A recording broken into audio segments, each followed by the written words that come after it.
Hi hello welcome to VBG news. ఈ ఏడాది అధికారంలోకి అధ్యక్ష ఎన్నికలు జరగనున్నాయి.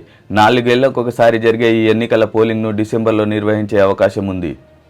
ప్రస్తుతం డెమోక్రటిక్ పార్టీ అధికారంలో ఉందక్కడ. జో బైడెన్ అధ్యక్షుడిగా కొనసాగుతున్నారు. ఆయన పదవీ కాలం ముగియడానికి ఇంకో ఏడాది మాత్రమే మిగిలి ఉంది. ప్రతిపక్ష రిపబ్లికన్ పార్టీ ఎన్నికల కోసం సన్నాహాలు చేపట్టింది. అధ్యక్ష ఎన్నికల్లో పోటీ చేయడానికి మాజీ అధ్యక్షుడు డొనాల్డ్ ట్రంప్ ను తమ పార్టీ అభ్యర్థిగా ఎన్నుకుంది. ఆయనపై పలు నేరారోపణలు, కేసులు ఉన్నప్పటికీ ట్రంప్ పైనే విశ్వాసం ఉంచింది. 2019 నాటి ఎన్నికల్లో ఓడినప్పటికీ మళ్లీ ట్రంప్ అభ్యర్థిత్వం వైపే మొగ్గు చూపడం ప్రాధాన్యతను సంతరించుకుంది. అభ్యర్థిని ఎంచుకోవడానికి అయోవా స్టేట్ లో నిర్వహించిన ప్రాథమిక ఎలక్టోరల్ ఎన్నికలో డొనాల్డ్ ట్రంప్ ఘన విజయం సాధించారు. ఆయనకు 52.8% మేర ఓట్లు పోలయ్యాయి. అభ్యర్థి ఎన్నికల్లో నిలిచిన Ron DeSantis 21.4, Nikki Haley 17.7, Vivek Ramaswamy 7.2% ఓట్లు పడ్డాయి. నిక్కీ హేలీ, వివేక్ రామస్వామి ఇద్దరు భారత సంతతికి చెందినవారే. అభ్యర్థిత్వం ఖరారు కావడానికి 1215 ఓట్లు అవసరం కాగా డొనాల్డ్ ట్రంప్ కు తొలి రౌండ్ లోనే 2035